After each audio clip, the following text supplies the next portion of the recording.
This is the Running Channel Podcast with me, Andy Baddeley, my co-hosts Sarah Hartley and Rick Kelsey. Hi. But before we start, I've got a poem for you. Oh, yeah? Roses are red, violets are blue, but my heart skips a beat when you sock, shoe, shoe. Oh, that's good. It's good. Yeah. I love that. Thanks very much. Today on the podcast, we're talking about, or we're asking, do runners fall in love with other runners? Love stories in running. Other, I'm sure, absolute filth as well, because Sarah actually was... Absolute filth. Because Sarah what? Because Sarah was very disappointed. She said just before we started recording that this is episode 79, not a very other pertinent number that it could have been. Yeah, I know. We missed a trick there, guys. I'm sorry. Yeah. But yeah, we're going to be hearing your stories about running and love. We're going to be talking about our own experiences and getting to the bottom of, Are we? should runners date runners? And what's so special about runners? And I wish I hadn't been looking at Rick when I read that little poem out. That's made me uncomfortable. But we're going to dive in now and find out whether Sarah would swipe left or right on Rick. Left. Left. Is that the one that says no? I can't. Or Actually, right. I generally can't remember. No, neither can been a I. I while. feel like right. I would swipe right on you. Swipe is... left. Swipe left. Swipe left. I think right is, as in Given Mrs. Right, Mr. Right. Isn't it so funny how you have those connotations of, like, in my head, I'm like, does that seem more negative or does that seem more negative? Either way, That's you wouldn't even bad. get on We a don't train know with that, Rick. So Actually. No, absolutely not. We're going out to Paris in a few weeks and I'm booking your transport right now and doing everything in my power to make sure we're not in the same. Swipe left is no. Right is yes. Oh, he's still on Right that. is yes. Yeah, Okay. I've just figured it out. Right, Definitely yeah, left. Yeah. You've been sending me really formal messages the last couple of days. Have I? About because obviously we've known each other for a while, but sometimes when you That sounds like the start of a breakup. but sometimes We've known each other for a while. when you are organising, the formalities of transport and getting from A to B. Yeah. When I go to Sarah producer you mode. went into super Sarah. So you go. Would Super would that date be all right? And that time, Rick? Yeah, that'd be fine. Yeah, cool. Thank you very much for replying. It's all just very Elliot. Elliot is one of the running channel team who is super organised. He is. I take inspiration from Elliot. Yeah, and He's the type of person though where I can't be that formal in real life. No, But he's he the is type of he's he's very so formal in real life. But, Yeah. but you have two modes as well, at least two modes. I have two modes. You and then each of those modes, depending on whether or not you've also had Gavi. So Yeah, so there's I think the running channel is your most relaxed mode. yeah. And then there's Interviewing the last 6 prime ministers. Yeah, professional journalist. Unrelaxed mode. Yeah, professional journalist Rick Kelsey. Well, I mean, I would say a little bit more relaxed. Yeah, definitely. But maybe that's because when I come into the studio, Sarah says lines like, "Rick, have you done something to your face today?" Yeah, I did say that. Yeah. Then In I a positive said, way. Rick, you look really airbrushed today. Yeah. Well, I thought you were going to Positively suggest I'd had glowing, some mate. work done. Oh yeah. Well, we always think I mean, that. Yeah. sorry, I just can't tell whether you're happy or sad about that. But how's your week of running been? So the 10% rule is continuing to go up by 10%. Yeah. Excellent. Been a good boy. So And then you messed the it up. comments now of people, they're just like, "What? You ran 10.8? Why did you do 10.8?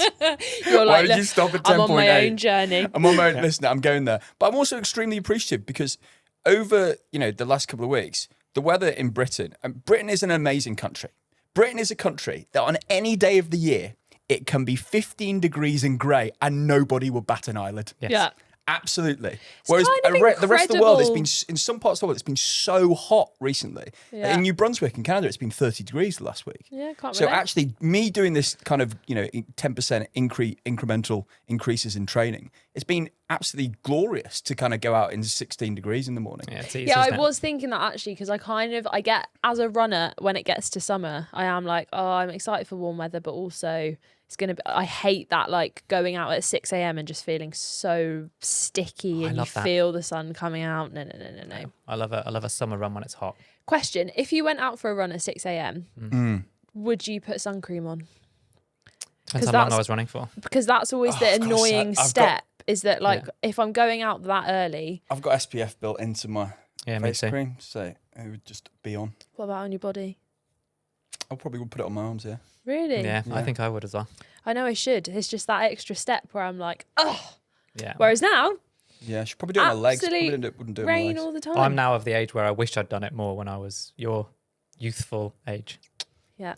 I Me squeezed. and Andy were chatting before the podcast that we need to, at some point, get a 16-year-old to stand in between us because that's the age gap.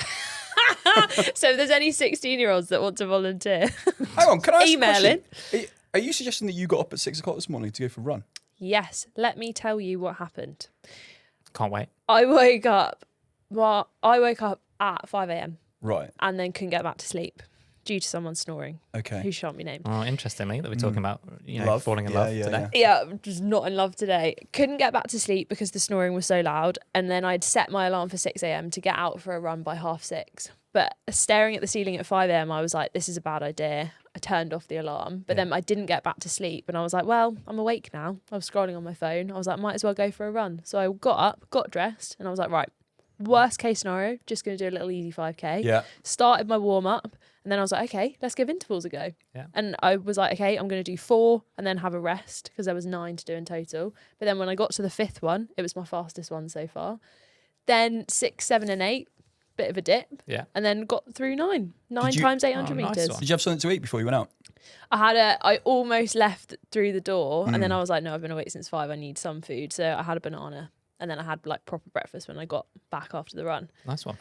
And I probably should Andy have went for a had run jam. this morning as well. Yeah, and you offer just before this in the office, you were like, "How do you get out for a run in the morning with children?" With the amount of children you have, with Yeah. all the drop-offs, I scrape in for this show. Yes. Literally scrape in. Yeah. I make it on time, but that's because I'll do a double drop generally on these days. Yeah. How do you do a quadruple times 2 drop? Brilliant. Yeah, because surely you have to drive one minibus to the Yeah, school, yeah, we then did drive tag it team, back, tag then team. load in the second. How did you have time this morning? Well, I didn't do the drop off, so I do normally do the drop off every morning. Right. I didn't this morning. I got a taxi really early to the state. We're down to 1 car this week as well, which is for Oh, tough times. yeah, really. But I know that's a bit of a Yeah. but we live in the middle of nowhere and you can't get anywhere without a car. Yeah. So you had to get a taxi. Taxi to the station at 5:50 this morning. Love that. Got the train into the office, and this is all of my own making, if I'm honest. And then went on a little adventure across London, a point-to-point run, which was quite exciting. So I ran with a little backpack on with my like clothes and stuff in. I needed to get to the passport office. I know this story. From an emergency. You've just realised one of your children's passports expired. That's correct. I mean, there's so many. It's so difficult. But I had to go through the. Can you I had not to go get into it the vault, so that they're all the in passport sync? Yeah. vault. Do you know, I'm so appreciative of you telling me this the other day that one of the kids' passport had gone, because I said to Chantal, babe, I was at work and Andy said to me, one of the kids' passports has gone. And she goes, which one? I said, I can't remember. And she goes, oh, well, we've got to check ours because we've got as many passports as you've got kids because our everyone's- kids yeah. have 2 passports for each country. Flex. Yeah. Well, How many passports do you have? 1. Shame. Yeah, I know. They wouldn't give me a Canadian. And so were all Fuck, of quite right. them were all of them in date? One, Elizabeth's was about to expire. Yeah. Really? Yeah, but all right for this summer, but yeah, about to go. So thanks, mate. You are useful sometimes. Yeah, and Yeah. Everyone listening right now, check Yeah. your Yeah, passport. check your passport. Check your before you passport, check your travel. passport. So we've had to do And just speaking of passports, can I say how excited I am about us going to Paris? Yes. Like Oh. mind-blowingly excited. Yeah. Is that right? Yeah. Barely get the Barely words get the out. words So out. I'm excited. excited. Which mode It are you is- in now?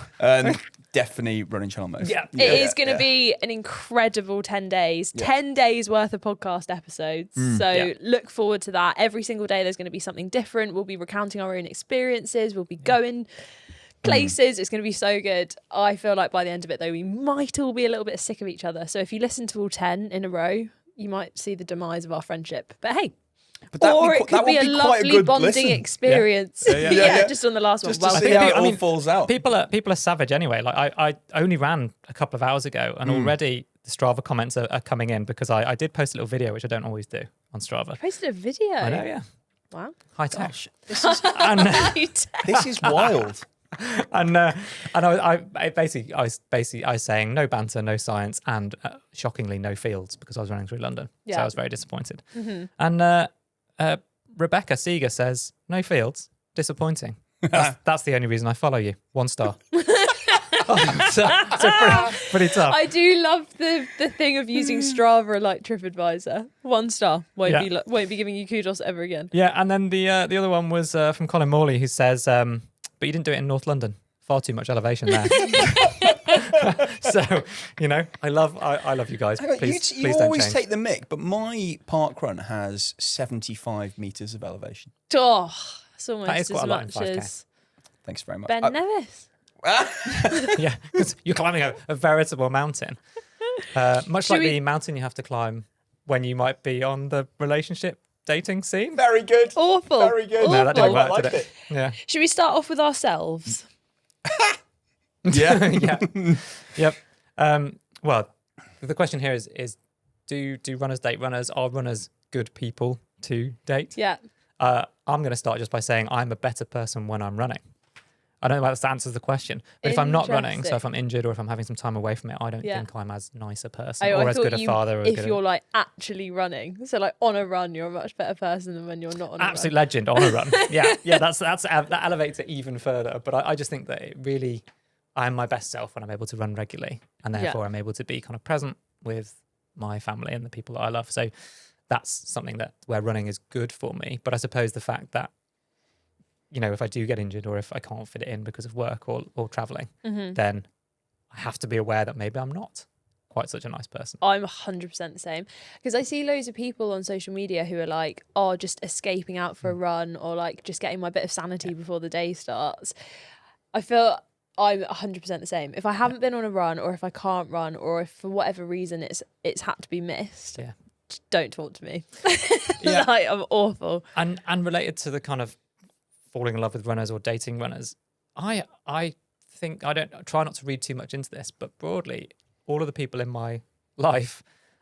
So I met my wife at university, and she was into like exercise, but wasn't a runner or didn't run regularly or take it seriously. And then same with my group of friends at university, they weren't really into running. And then the year that I left, because my wife was a year behind me at university, for example, started running. And all my friends at university started running when they were doing PhDs, when I'd already left and I wasn't there anymore. Really? So I'm not going to claim that I inspired them. I think the opposite. They weren't interested when I was doing it. And then all of a sudden, when I wasn't there, they were well up for it. Yeah, I'm the same. Like, none really of my friends run, or if they do run, they don't enjoy it. One of my friends has just finished a PhD, and we all went. She's doing it in Cambridge, and we all went there at the weekend to go and like celebrate the end of it. And there was a real divide of like people who went on the night out, stayed out really late, and then we all met up for brunch the next day. And me and one other friend went out for a run in the morning, and I was like, "Isn't that lovely?" So I've persuaded one.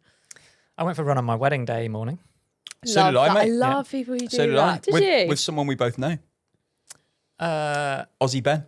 Podcast Ben. Podcast Ben. Went for a run around Oxfordshire. Not the whole of Oxfordshire. No.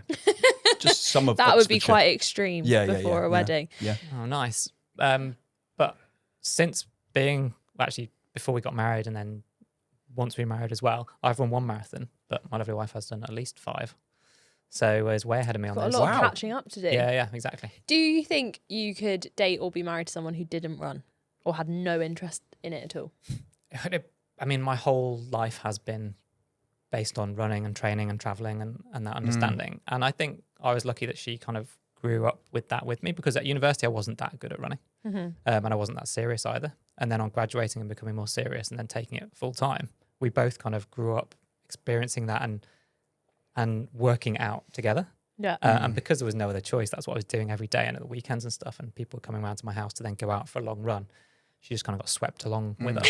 She had no choice. Yeah, basically, that's how it worked. So if she hadn't been able to understand that and then embrace it, I think it would have been really difficult. Yeah. And when I ran in the Olympics, I did loads of like psychological stuff with my team of people around me, coach, physiotherapist, physiologist, strength and conditioning coach, all the people I would see regularly, because the way we interacted was so important. And she was the most important part of my support team and did the same kind of psychological profiling and stuff in order to know how to help me perform at my best in terms of like what to say, what not to say, probably a lot of the time. Oh, really? Yeah. Sarah, I took a lot from Andy's speech there, but the main thing I took that it was 5-1 in marathons in his relationship. Yeah.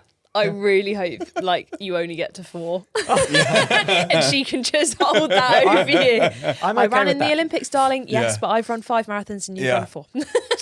I'm okay with that. I think it's important. You're so not that- okay with I'm really not okay with it. It's important as a channel that Yeah. we always answer questions instead of just leaving things hanging in the air. Oh no, have you prepared something? No. Oh. Do runners fall in love with runners? I think the answer is yes. Yeah. They do. Yeah. But before we get onto your stories, Chantal wasn't a runner necessarily. She did do some running. She was a baton twirler. Is that a She- euphemism? You know, she used to do that like kind of pro baton twirling Wow. in Canada. No. Yeah, That's yeah. nuts. I didn't know that. Yeah. So she's still got all the gear in London, but I think people fall in love with people who are also into fitness. I think people, if you're not into fitness, I don't think you can probably go from one end of the scale to the other. Yeah. I think there has to be some kind of halfway house. Yeah, and Yeah. tolerance for the Yeah. shoes. Yeah. Yeah, do you think you could be with someone who who had no idea what parkrun was? No. Oh gosh, but that's Well, a the fact that's that a you guys recent fun. alternate every week. Yeah, right? we You have alternate that every week. commitment Yeah. to So Saturday we're mornings. committed. So we're Yeah. both committed park runners now. Yeah. Who's going to get to 100 first? Oh, Ooh. what are you on? I think we're both on 84. Oh, it depends on whose alternating week gets there first. Yeah, then. exactly. Yeah. Should we hear some listener emails? Yes, Yeah. we should, because these are amazing. Yeah, this so is- we asked you about whether you'd fallen in love with another runner, and that we've got some incredible emails. So starting with Denise from Ireland. In response to your recent podcast, I'm sharing that I'm marrying a runner in a few weeks' time. Oh, congratulations. Here's the backstory. I didn't run an inch in my life until I met my boyfriend, now fiance. He goes to races, and for the most part, I just hung around and waited until he crossed the finish line. And then one day I decided to try it. By no means I'm any good at it. I tend to be at the back of the pack, but I've signed up to several races and run at least twice a week. I run at least twice a week now. That's a big change from me saying I would never run. And when did he propose? Is this going to be one of the ones that ends up on the finish line? Oh, The day that I did my first 10K race. Oh, it wasn't on the finish line. yeah. But he did She it with says my thank legs. God as well. Yeah, thank how God. would you Yeah, feel if it was on the yeah. finish line, Sarah? That is your moment. Don't let someone else come in Yeah. and take the limelight. Yeah. He did it when my legs were hurting and my toenails were hanging on for dear life. He said, let's go for a walk to ease our legs. And I believed him without any suspicion. He did the half marathon the same day, and although his legs were also shattered from the race, he still bent down on one knee and asked the big question. And of course, I said yes. Oh, congrats, I love Denise. That's that. amazing. And, There is and good like luck for the wedding. Yeah, there is like a very special thing in being able to like share a race experience with another person, even though that was like 10K half marathon. I think that's really sweet when you've done the same thing. Especially, have you ever run races like with your other halves together? I did the 10K in Kew Gardens. We did that together. Yeah, I think First race back. we've been to Nice. events together. Yeah. Yeah. Yeah, it's really nice. Yeah. I've done it as well. Lovely. Wow. But you There we go. don't run together. We did do. Yeah, we've done some races together. I feel like I'm the only one on this podcast who doesn't have any secrets. Hey, look, let's just say it. Eagle-eyed people on the running channel will have already worked this out. But if you know who I ran Chicago Marathon with, There you go. there you go. There you go. But yeah, it's lovely, especially like pacing your partner to their first marathon as well. There were a fair few arguments within that, but it's a lovely experience. Yeah. It's not like, learning to drive with your partner. No, well, kind of Was that a thing? similar. I Is feel that a like, thing? Well, I think it's a thing to avoid at all costs. yeah. Yeah. Oh, gosh, Well, it I've depends. just- It depends how easygoing you are. Yeah. I definitely couldn't do it. No, you're My not very easygoing worst at all. thing. My when I was a kid, my parents are both musicians, and I like learned musical instruments. And my mum was like, "I'll teach you grade 5 theory." That was testing. At one point, she used to teach me in the car before I went in for a singing lesson. And at one point, I got so cross with her that I got out the passenger seat, slammed the door, and was like, I'm like 14, I've got nowhere to go. And then just got in the back seat of the car and shut the door and was like, don't say anything. And all I could see was her shoulders moving up and down. She's laughing. And I thought she was crying. And I was like, oh gosh. no, I've really upset her. But she was literally wetting herself laughing That's so good. because she couldn't deal with my little tantrum. Yeah, I've had a few of those where one of the many children has Yeah. like got a little bit upset, and then I can see them packing a bag. and to run away.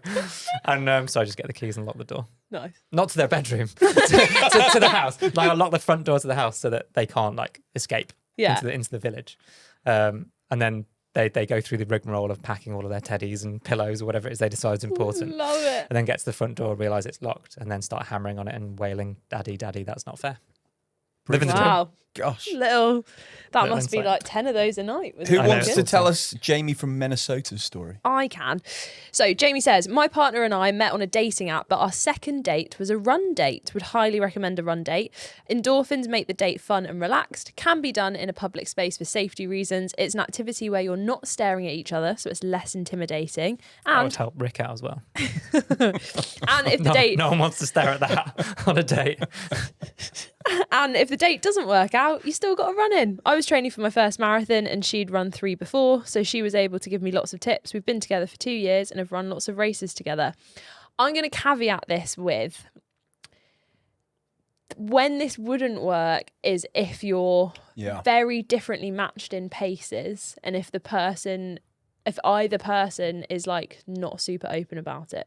Because I've been on runs before with people where maybe like if I'm struggling or if they're struggling and you're not willing to no go one actually like says it. no one says it, then you're not having like a nice relaxed conversation because you're not going you should be on an easy run, you should go the pace of the slowest person, and you have to accept that if the other person's faster, they're running your pace, like own it. Whereas if someone's a little bit like, oh, I'm slowing you down, then it's just going to be an awkward It's not date. enjoyable for everyone. I think everyone has to, at the start, be like, we're going to run at this pace. Or you just like, we know we run at different paces. Let's go out at the same time so we keep each other honest and set off together down the street and then just see you at the end. Yeah. I think that's fine. Because that one was about dating, I was going to surprise you guys with something.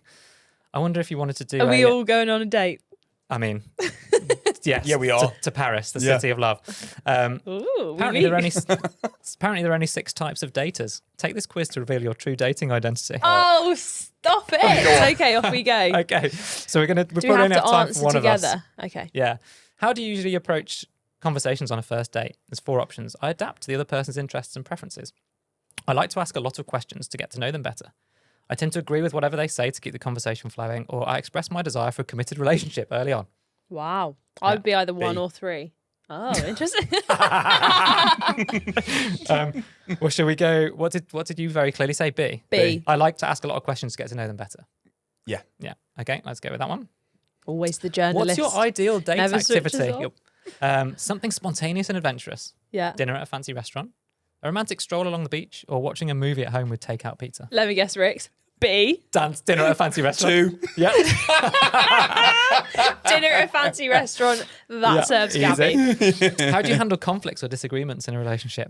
And you've got, I try to smooth things over and avoid confrontation. No, not I Rick. prefer to address issues directly and find a resolution. Rick. I believe in compromising and making sacrifices for love. Definitely not Rick. I tend to avoid conflicts by being agreeable. It's B again, isn't B. I tell you what, why don't you two just do my answers for me? And that finishes the quiz. Okay, Thank sorry, you we need very the much. results. We need the results. Whoa. We Well, need the results of the quiz. Okay.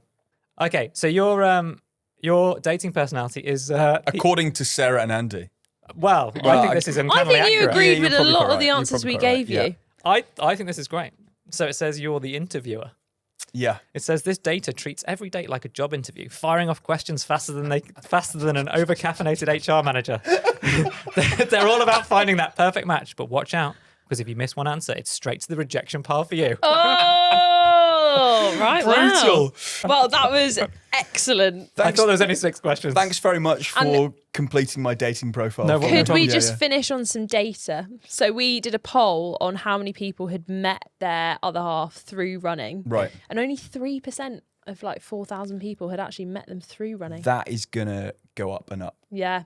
Yeah, I bet in 5 years We're it'll on be a the lot turn more. because of run clubs. We're on the turn. Yeah. Well, you're listening to the Running Channel podcast. Up next, we've got the news plus your questions, so stay tuned for that. Okay, quick news this week. I've got one which actually follows on from last week's podcast. The teams are being announced for various national teams for the Olympics. And one that we didn't touch on last week, we mentioned a few athletes that have been disappointed not to be selected, but someone who had made the same case as a few other people, but has essentially said that, now that they've not been picked for the Olympics, they're probably just going to call it a day and can't put themselves through the emotional roller coaster of training year on year for 4 years and then not making national teams because of what they see as a kind of a get out clause in the way that British Athletics select their team. So this was Phil Norman. So he's been our best steeplechase athlete for a long time. He actually Since me in school. I had a friend message me saying, I don't remember Rick ever doing steeplechase. But we've corrected his memory, haven't we, Rick? We have. He basically missed out by 0.15 seconds on the Olympic qualifier, which over 3,000 meter steeplechase is not very far. Okay, and then so he's knocking it all on the head. Yeah, and he basically says that it's because of the selection policy. He was British champion. He ran the fastest time by a British athlete since 1992 and broke the championship record, which has stood since 1990. It shows you how much the times have moved on in the last few years because of spike technology and so on. And also, I think this will be the first time that the British men's team don't have an athlete in the steeplechase since maybe 1900 or something. So we've always had someone in this event. So yeah, I feel for him. He didn't meet the criteria, and it does say in the selection criteria that they won't. The international criteria, well, not the British. There's two British criteria. Is kind of, it basically says that if you don't hit the Olympic qualifying time, which is the thing that he was 0.15 seconds off, then you have to meet various other criteria, which aren't. I can't remember the exact criteria in order for you to be taken on this World Athletics invite. So basically, World Athletics will also invite people who are fast enough to come and run in the Olympics. And then it's up to the federation whether they accept those invites. And generally, by default, British Athletics don't accept those invites, even though the athletes have been invited to come and compete in the Olympics, which is it's quite a big kick in the teeth for a few athletes in the British team who would be in the British team that have had to deal with that. So yeah, it's I so hard when basically. you if it was just like a blanket no, but when you know the opportunity exists, it's just someone else has like made that final decision for you. That's brutal. Yeah. It's awful, and we used to go into it every year with that approach of let's try and take it out of the selectors' hands. Don't allow them to not pick you. Yeah, he's done everything in his power that he could do, but it wasn't quite enough. Brutal time for pro athletes, isn't it? Yeah. Questions, Rick? Two contrasting questions this week. So we'll start off with Stephen from North Carolina in the US. My close friend and running partner, Greg, passed away on July the 3rd, unexpectedly, possibly due to an aneurysm, although nothing's been confirmed. I guess I don't know exactly why I'm writing to you, except that I've been struggling to get out the door to run ever since he died last week. We are newish to running and would discuss your podcast and videos while doing our weekend long runs. Between him and the running channel, I stayed true to my training blog. Anyway, I'd like to give a shout out to his 11-year-old son, who's called Henry, to help motivate him, and probably me too, to keep running. Henry ran his first 5K with us in June, and we were scheduled to run in Greg's hometown this coming weekend. Henry still wants to run, so I'm taking him with some close friends to run in Greg's memory. I would love to keep Henry running as he grows up, and wondered if you could all shout him out in a coming episode so I can have a listen. Of course we can. Yeah, there's big love to Stephen, and also massive love and kind of thoughts to you, Henry. Please stick at it. Running is magical. I started running when I was about 11, same age as you. And I have had some of my best ever experiences through running. I've met these two idiots who keep me kind of happy week on week. And also I just kept showing up.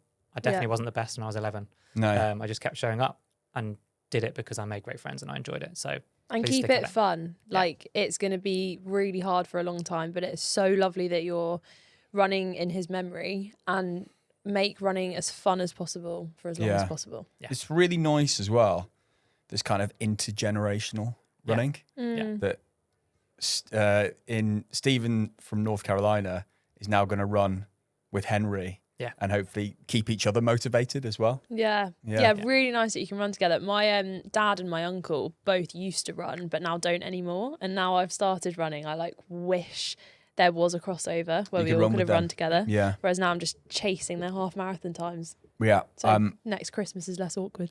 Yeah, let us know how you get on. So this one is from Veronica from Illinois. And Veronica starts, I have to agree with Rick. I also deeply despise people who use speakerphones in public. Yes, Veronica. He's so happy. You made him very happy. Yes. Mine isn't a question so much as I'm looking for commiseration from more experienced runners. Have you ever had a piece of gear suddenly stop working for you? Like you're doing everything you normally do, and for no reason that you can pinpoint, your favorite sports bras are now chafing you to hell and back. Not only is it frustrating to have to go and buy new gear, but it's also a bit unnerving because I don't want to spend a lot of money on something that might potentially not work in the long haul. I know the only constant in life is change, but it's still a bit weird when it happens. Any of you had this happen? Andy? Well, Rick's gear never works for him. He's got no idea what's happening. His watch beeps at him. He can barely tie his own laces. No, so he's got no chance. But I can't comment on the sports bra thing. But I can on the chafing. Like a pair of shorts, for example, that I've had for ages. And then you do a particular run on a particular day. And I'm like, what? Hang on. Is this because you cut the lining out of the pants that have the lining inside them? I don't cut those out. I know a few people on the running channel who do that. Oh, no. Oh my God, we had an incredible conversation the other day on who wears pants when they run. Yeah. Yeah. Pants And different someone- US, UK. Sorry, underpants. underpants. Tito was shocked to his very core that people would run commando. Commando. Yeah, I would always wear running underwear, even in a pair of shorts that have like the netting insert. But then you're like triple nappying yourself. I'm with you, but I wouldn't wear running underwear. Just wear underwear. You you're change your life with a running pair in of that- running underwear. Yeah. When you start to run like that half marathon, that's a long time on your feet. True. Might help. Might you get out. some chafage. Yeah. But what I would say is I can actually relate to this. Most times, if I'm running for like less than an hour and a half, I will not like put anti-chafe on. I'll not even think about anything to do with chafing. Interesting. I would say the weather is a huge factor on this, and that might be why it suddenly starts happening. So I went out for the interval session that I did.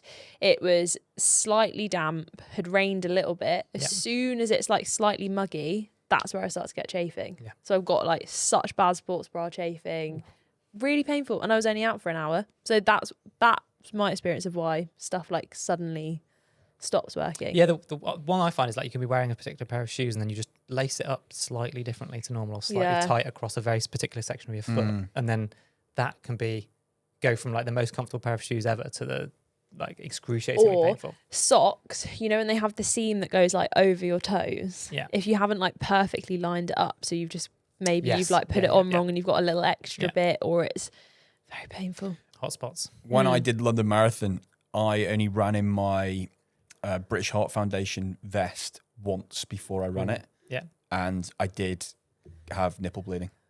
Oh. Yeah. Was it one of the ones where it had like a big white strip over where the nipples are as well? Yeah, I didn't put anything on it. So when I did run the race, Yeah. I covered them in Vaseline and taped them.